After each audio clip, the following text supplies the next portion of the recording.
Qualifier ওয়ানে জায়গা করতে হলে হারাতে হবে লখনৌকে আরসিবি। সেই কঠিন পথ নিয়ে আগে বল করতে নামে আরসিবি।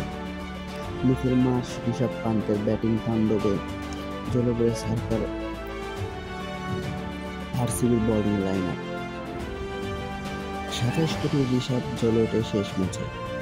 ৬৭ রান করেন মিচেল মার্শ, ৬১ বলে ১১৮ রান করেন ঋষভ পান্ত। ২২৮ রান থামে লখনৌ ইনিংস। জবাবে গিয়ে ফিল সল্ট, বিরাট কোহলি দারুণ জুটি করে।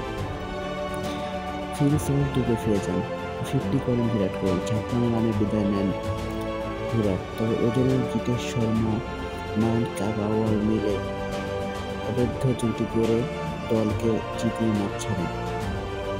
বারবার জীবন পেয়েছেন জিতেশ শর্মা, রান আউট থেকে রক্ষা, ক্যাচ ধরে ফ্রি পায় জিতেশ শর্মা।